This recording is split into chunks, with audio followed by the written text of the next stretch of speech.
नमस्कार, स्वागत है आपका सी न्यूज भारत में। मैं हूं आपके साथ वैष्णवी। वक्त हो चला है न्यूज बुलेटिन का। इस बुलेटिन में देखेंगे लता मंगेशकर को अयोध्या के साधु संतों ने अर्पित की श्रद्धांजलि। साथ ही जानेंगे कि आखिर क्यों बसपा प्रत्याशी के गले से लगकर रोया एक बुजुर्ग। इन तमाम खबरों पर कर लेते हैं विस्तार से चर्चा। भारत रत्न सुर कोकिला लता मंगेशकर को अयोध्या के साधु संतों ने श्रद्धांजलि अर्पित की।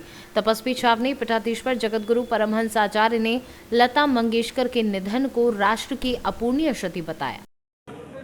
सूर साम्राज्ञी लता मंगेशकर जी का जो निधन हुआ है, यह राष्ट्र के लिए अपूर्णीय क्षति है। पूरा देश नहीं बल्कि समूचा विश्व शोकाकुल है।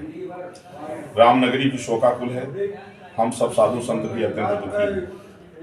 अयोध्या से मैं तपस्वी छावनी पीठाधीश्वर जगत गुरु परमहंस आचार्य, हमने कई बार यज्ञ अनुष्ठान, हमने राजसूय महायज्ञ भी किया लता जी के स्वास्थ्य लाभ के लिए। लेकिन चूंकि संसार में भगवान राम भी आए तो एक दिन उनको भी जाना पड़ा, तो इसलिए जो है आज उनके निधन पर हम लोग जो है श्रद्धांजलि व्यक्त किए हैं। 2 मिनट का हम लोगों ने मौन रखा है उनकी आत्म शांति के लिए, और भगवान से प्रार्थना करते हैं कि उनको आत्म शांति प्राप्त हो। और उन्होंने जो देश के गौरव को बढ़ाया है, हमने तो हमेशा माता सरस्वती के रूप में उनको देखा है। जब भी हम माता सरस्वती का ध्यान करते थे तो लता जी का ध्यान आता था, तो हमारे लिए तो माता सरस्वती है। अयोध्या से सीनू संवाददाता विपिन शुक्ला की रिपोर्ट। उत्तर प्रदेश में विधानसभा चुनाव को लेकर पुलिस प्रशासन पूरी तरह सतर्क नजर आ रहा है, तो वहीं सभी पार्टी प्रत्याशी अपने अपने क्षेत्रों में दौरा कर रहे हैं और जनता को तरह तरह के वादे पर लुभाने का कार्य जारी है। नूरपुर विधानसभा से सपा गठबंधन प्रत्याशी राम अवतार सैनी क्षेत्र में लगातार जनसंपर्क कर रहे हैं। राम अवतार सैनी का कहना है कि उन्हें जनता का अपार समर्थन मिल रहा है। उन्होंने बताया कि सपा गठबंधन की आंधी चल रही है। प्रदेश में सपा गठबंधन पूर्ण बहुमत से अपनी सरकार बनाएगा। आप चुनाव लड़ा रहे हो राम अवतार सैनी जी का? जी। कैसा लोगों का आपको समर्थन मिल रहा है? ऐसा है जी, समाजवादी पार्टी और राष्ट्रीय लोकदल जी का बहुत मजबूत गठबंधन है, और ये गठबंधन इतना मजबूत है कि ये जो है उत्तर प्रदेश में 3 सीटों के पार जो है लेकर आएगा। किसान क्या वोट आपको जाट वापस मिल पाएगा? आरोप ये लगता है जाट वोट अपनी पार्टी को जाट नहीं देता, वोट नहीं देता। इसके बाद जो है श्री जयंत चौधरी जी उनके जो है डिप्टी सीएम बन रहे हैं, इसलिए जो है सारा जाट, टोटल जाट हमारे साथ में है। और आपको समाजवादी पार्टी गठबंधन ने प्रत्याशी बनाया है, किन किन मुद्दों को लेकर चुनाव मैदान? जो समाजवादी पार्टी ने पिछले जो कार्य किए थे, जो विकास के काम किए थे, और वर्तमान में जो अपने घोषणा की है 300 यूनिट बिजली फ्री देने के काम करा है, किसानों को बिजली माफ़ करने का काम करा, और जो धार्मिक उन्माद फैलाने का पिछली सरकार ने काम किया है। आज सामाजिक सौहार्द बन रहा है, सब लोग एक दूसरे के गले मिलकर वोट डालने का काम कर रहे हैं, तो निश्चित रूप से सारे लोग जो है इस गठबंधन के साथ हैं। और मुझे ये लग रहा है कि किसी पार्टी का चुनाव नहीं है, ये सरकार की गलत नीतियों के खिलाफ इस जनता का आक्रोश है, जनता का चुनाव है, सरकार और जनता के बीच का चुनाव। क्या लगता है समाजवादी पार्टी कितनी सीटें ले पाएगी? सरकार समाजवादी पार्टी 300 से अधिक सीटें लेकर पूर्ण बहुमत के साथ उत्तर प्रदेश में आ रही है, और एक संदेश देना चाहती है कि ये जो धार्मिक उन्माद का मुद्दा है भी ज़्यादा चल नहीं सकता। हमारे चैनल के माध्यम से जनता को क्या संदेश देना चाहते हैं? मैं जनता को भी यही संदेश देना चाहता हूँ कि सब लोग ऐसे पार्टी का, ऐसे लोगों का वोट देने का काम करें जिन्होंने वाकई विकास का काम किया हो, विकास पुरुष को वोट देने का काम करें। माननीय अखिलेश यादव जी के साथ, उनकी नीतियों के साथ प्रभावित होकर पूरी जनता से निवेदन करना चाहता हूँ आज उनके गठबंधन के प्रत्याशियों को वोट देने का काम। आप नूरपुर विधानसभा में जनसंपर्क कर रहे हैं, आपको कैसा लोगों का मिल रहा है? मुझे तो लग रहा है नूरपुर विधानसभा में सुनामी आ गई है गठबंधन की। किससे आप अपनी टक्कर मांग रहे हैं? टक्कर तो भारतीय जनता पार्टी से ही है। उनके पास वोट बैंक तो उस हिसाब से नहीं है, लेकिन वो कोशिश कर रहे हैं कि कोई ना कोई धार्मिक विवाद पैदा करवा दे किसी में, या कोई अफवाह फैला कर जो अपना कोई नीति अपनाएंगे, लेकिन उनका कुछ है नहीं जनता के बीच में। लोग इनके प्रत्याशियों गाँव से भगा रहे हैं। बिजनौर से सीनू संवाददाता सलीम हाशमी की रिपोर्ट। जनपद बिजनौर के विधानसभा धामपुर से पूर्व मंत्री मूलचंद चौहान बसपा से चुनाव लड़ रहे हैं। राजनीति में उनकी एक मजबूत पकड़ है और क्षेत्र की जनता उन्हें बेहद पसंद करती है। सोशल मीडिया पर एक वीडियो वायरल हो रही है। वायरल वीडियो में बसपा प्रत्याशी मूलचंद चौहान और एक बुजुर्ग व्यक्ति एक दूसरे के गले लगकर रोते नजर आ रहे हैं। वहीं जब इस संबंध में हमारे संवाददाता ने बसपा प्रत्याशी मूलचंद चौहान से बात की तो उन्होंने बताया कि उस क्षेत्र में सबसे पुराने कार्यकर्ता हैं और काफ़ी समय से उनसे मुलाकात नहीं हो पाई थी। जब हमने उनसे मुलाकात की तो वे अपने आप को रोक नहीं पाए और भावुक हो गए। मंत्री जी, आप धामपुर विधानसभा से दिन प्रतिदिन ग्राम क्षेत्रों का दौरा कर रहे हैं, आपको कैसा सहयोग मिल रहा है? मैं धामपुर 20 विधानसभा क्षेत्र से बहुजन समाज पार्टी के सिंबल पर चुनाव लड़ रहा हूँ। बहुजन समाज पार्टी की राष्ट्रीय अध्यक्ष बहन मायावती जी के आदेश पर चुनाव की तैयारी शुरू करी है और मेरा चुनाव दिन प्रतिदिन गति पकड़ता जा रहा है और निश्चित रूप से 1 लाख से ऊपर मेरे वोट आएंगे, ये मुझे विश्वास है। मंत्री जी, कल एक वीडियो वायरल हो रही है, आप ग्राम क्षेत्र में गए थे, वहाँ पे एक मोमडन लोग हाँ, लोग आपको गले लग के रोए, क्या है वो? वो बहुत पुराने मेरे चचा के नाम से मैं उन्हें बुलाता हूँ और उनकी करीब 90 साल की एज है। बहुत मैं जा नहीं पाया था, कल मैं गया उधर का दौरा करा, जब उन्हें पता लगा उस एज में बहुत तेज़ी से दौड़ के आए, बत्तैमन बांध रखा था और कुर्ता पहन रखा था और आके इतने रोए। मैंने कहा चाचा चिंता मत करो, मैं भी रो पड़ा, मेरे आंखों में भी पानी आ गया। हमेशा जब भी मैं चुनाव लड़ा हूँ उनका प्यार, उनका सहयोग पूरे क्षेत्र में वो घूमते थे मेरे साथ। धामपुर विधानसभा में कौन सी पार्टी के प्रत्याशी से आपकी टक्कर रहेगी?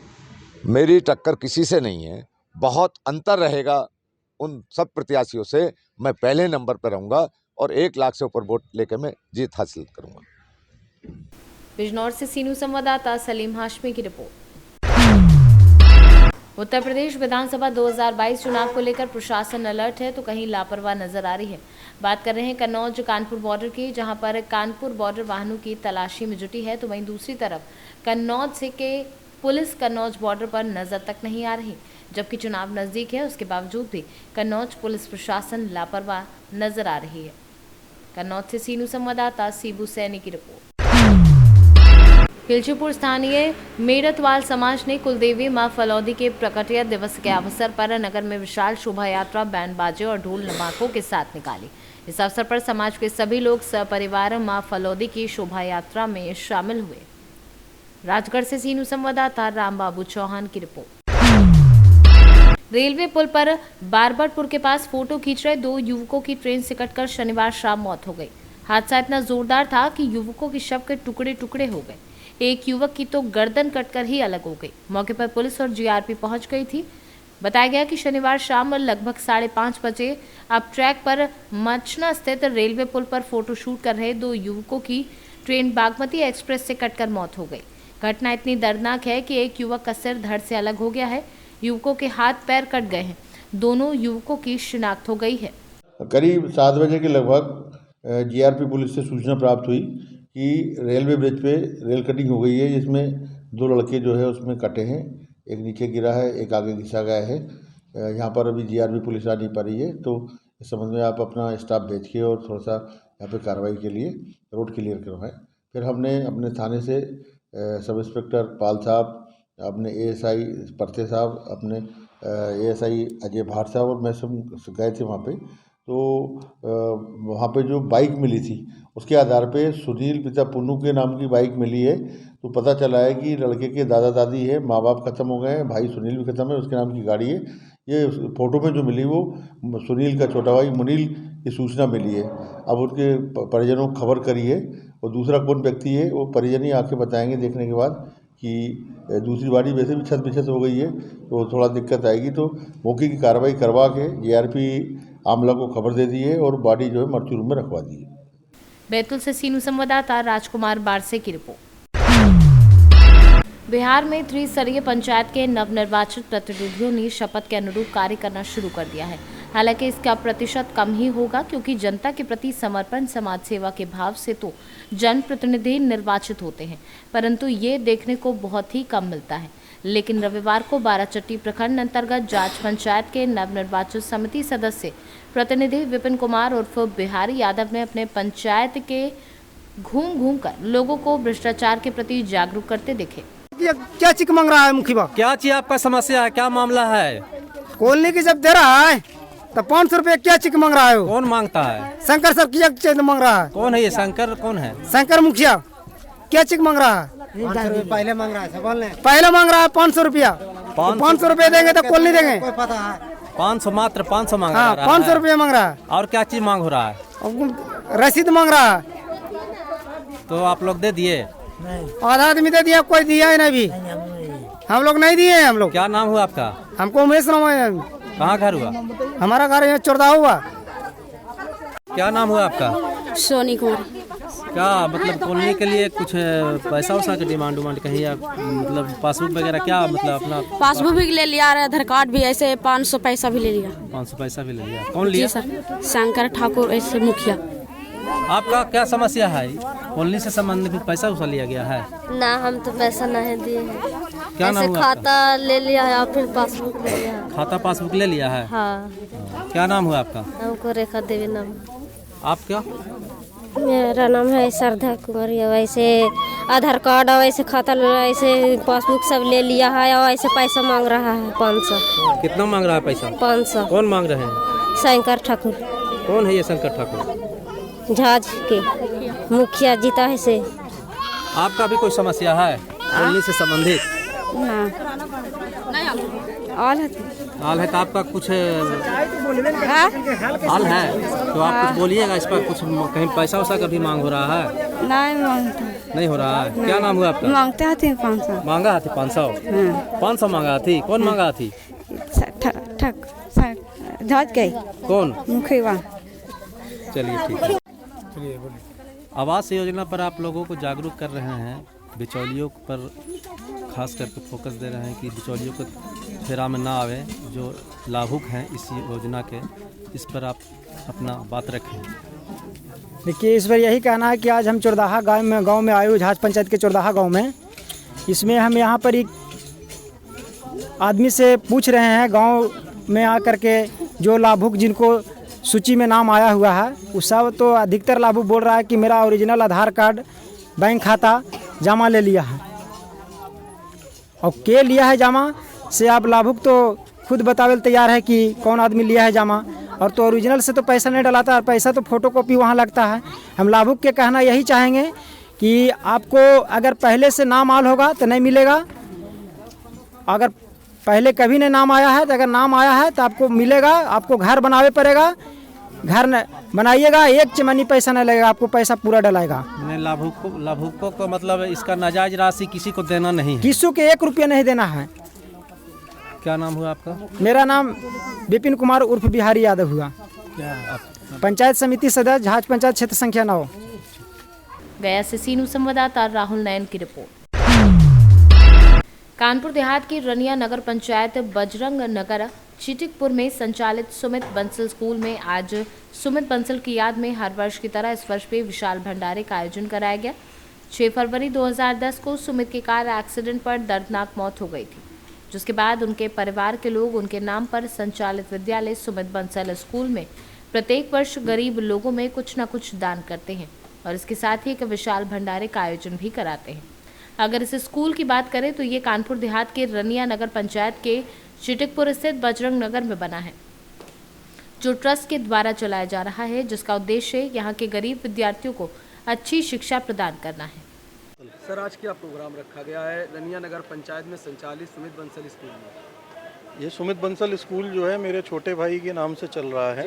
आज ही के दिन 2010 में उसका देहांत हुआ था कार एक्सीडेंट में, तो उसी के उसमें जो है हम लोगों ने गरीबों को और बच्चों को जो है भंडारा करके भोजन करवा रहे हैं। सर, क्या फैसिलिटीज़ हैं इस विद्यालय की बच्चों के लिए? ये बेसिकली ट्रस्ट के थ्रू चलता है और इसमें जो है जितने भी फीस बहुत नॉमिनल ली जाती है। इंग्लिश मीडियम स्कूल है, किताबें वगैरह फ्री दी जाती हैं और स्कूल में हम लोगों ने ज़्यादातर क्लासेस में जो है स्मार्ट बोर्ड्स लगाए हुए हैं, कंप्यूटराइज सिस्टम है, कंप्यूटर, बहुत बड़ी लैब है और किताबों की सुविधा है। अच्छी टीचर्स हैं, इंग्लिश मीडियम की टीचर्स हैं, कानपुर से आती हैं क्योंकि कानपुर देहात में उस तरीके की फैसिलिटी नहीं है। तो कोशिश यही है कि यहाँ के मध्यम वर्गीय बच्चों को और जो बच्चे जो सक्षम नहीं हैं बड़े स्कूलों में जाने के लिए, उनको पढ़ाया जाए। कम से कम फीस ली जाए और उनको आगे बढ़ने का मौका मिले। जनपद कानपुर देहात के नगर पंचायत रनिया में संचालित सुमित बंसल स्कूल में आज विशाल भंडारे का आयोजन किया गया है। वहीं पर आपको बताएंगे सुमित बंसल की याद में ये विशाल भंडारा का आयोजन किया गया है और देख सकते हैं आप किस तरह से लोग भंडारे में प्रसाद चख रहे हैं। आप साफ तौर पर देख सकते हैं भंडारे में लोग खीर पूड़ी सब्जी का प्रसाद ग्रहण कर रहे हैं। कानपुर देहात से सीनियर संवाददाता दीपक श्रीवास्तव की रिपोर्ट। गागलाहेड़ी पुलिस ने वरिष्ठ पुलिस अधीक्षक आकाश तोमर सहारनपुर व पुलिस अधीक्षक नगर राजेश कुमार सिंह के निर्देशन में आगामी विधानसभा चुनाव के दृष्टिगत चलाए जा रहे चेकिंग अभियान के दौरान क्षेत्राधिकारी सदर अजेंद्र कुमार के कुशल पर्यवेक्षण में थानाध्यक्ष संदीप बालियान ने पुलिस टीम वरिष्ठ उप निरीक्षक नवीन कुमार सैनी, उप निरीक्षक Rahul Deshwal, head constable Uttami Rathi, constable Ajay Rathi ने चेकिंग के दौरान 2 अभियुक्तों को गिरफ्तार कर लिया है। थाना गागलहेड़ी में 2 वन तस्करों को गिरफ्तार करने में पुलिस ने सफलता पाई है। ये 2 वन तस्कर, एक जिसमें से कैराना का रहने वाला है और एक गंगोह का रहने वाला है, बिलाल और शावेज, ये गिरफ्तार हुए हैं और इनके पास से कुल 11 टन खैर की प्रतिबंधित लकड़ी बरामद हुई है। एक ट्रक मिला है और कुल 65,000 रुपये कैश इनसे बरामद हुआ है। इनके खिलाफ आईपीसी की धाराओं के अलावा भारतीय वन अधिनियम की धाराओं में अभियोग पंजीकृत करके इनको जेल भेजा जा रहा है। सहारनपुर से सीनू संवाददाता प्रदीप धीमान की रिपोर्ट। बलदेवगढ़ नगर के सर्किट हाउस में श्रमजीवी पत्रकार संघ के जिलाध्यक्ष रघुवीर सहाय पस्तूर की अध्यक्षता में बैठक आयोजित की गई, जिसमें संगठन को प्रदेश अध्यक्ष शलभ भदूरिया के कुशल मार्गदर्शन में आगे बढ़ाने पर चर्चा की गई। साथ ही पत्रकारों पर हो रहे अत्याचारों पर चिंता व्यक्त करते हुए उन्होंने कहा कि हम आप संगठित होकर कार्य करें व गरीब एवं शोषित वर्ग की खबर प्रमुखता से प्रसारित करें। अधिकारियों व नेता लोगों की जी हजूरी करने से परहेज करें। बैठक में नगर में जिला स्तरीय सम्मेलन आयोजित करने पर भी विचार विमर्श किया गया। बैठक के दौरान वरिष्ठ पत्रकार संजय जैन ने कहा कि हमें आपसी मनमुटाव को भूलकर संगठित होकर कार्य करना होगा और एक दूसरे की कमियों को नज़रअंदाज करना होगा, तभी हम संगठित रह पाएंगे। इसके अलावा श्रमजीवी संगठन के सदस्यों को नवीन परिचय पत्र प्रदान किए गए। इस दौरान वरिष्ठ पत्रकार विजय चौबे, संजय जैन, पंकज असाटी, मनोज रजक व अन्य लोग सम्मिलित हुए। रघुवीर सहाय पस्तूर, अध्यक्ष मध्य प्रदेश श्रमजीवी पत्रकार संघ। किस संबंध में आज बैठक ली गई है? मध्य प्रदेश श्रमजीवी पत्रकार संघ के प्रदेश अध्यक्ष श्री शलभ भदौरिया जी के निर्देशन में सदस्य अभियान चलाया जा रहा है। जिस तारतम्य में आज तहसील बलदेवगढ़ में सभी पत्रकार साथियों से मुलाकात करने और जो परिचय पत्र संघ के दिए गए हैं वो वितरित करने आया हुआ हूँ तथा माननीय प्रदेश अध्यक्ष जी के निर्देशानुसार पत्रकारों को संगठित करने के लिए और आज के समय में पत्रकार जिन परिस्थितियों से विपरीत परिस्थितियों से जूझ रहे हैं उसके बारे में उनको निर्देशित करने कि पत्रकारिता, स्वच्छ पत्रकारिता कैसे होती है वो समझाने आया हूँ। देख रहे हैं कि पत्रकारों पर अनेक प्रकार से कहे ढा रहे हैं, अधिकारी हावी हो रहे हैं, क्या निर्देश देंगे आप? क्या कहना चाहेंगे इस बारे में? प्रथम निर्देश देना या सुझाव ये देना है कि पाक साफ पत्रकारिता करें, लेखनी को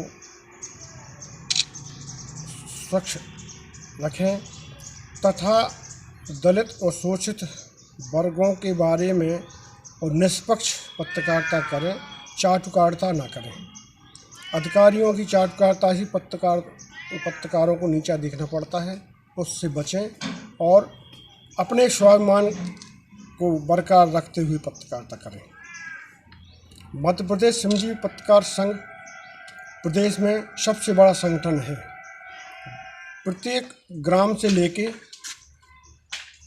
तहसील, जिला और प्रदेश स्तर पर सदस्य हैं। इसके 12,000 सदस्य मध्य प्रदेश श्रमजीवी पत्रकार संघ के हैं। माननीय शलभ भदौरिया जी काफ़ी संघर्ष पत्रकारों के लिए करते हैं और करते रहेंगे।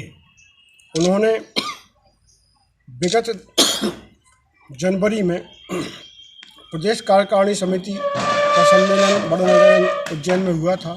वहाँ पर उन्होंने पत्रकारों की आवाज़ उठाते हुए जो पत्रकारों को पीड़ित किया जा रहा है, पत्रकारों पर झूठे केस किए जा रहे हैं, उसके लिए उन्होंने मुख्यमंत्री को पत्र लिखा तथा डीजीपी को पत्र लिखकर इस संबंध में कार्रवाई करने के निर्देश दिए।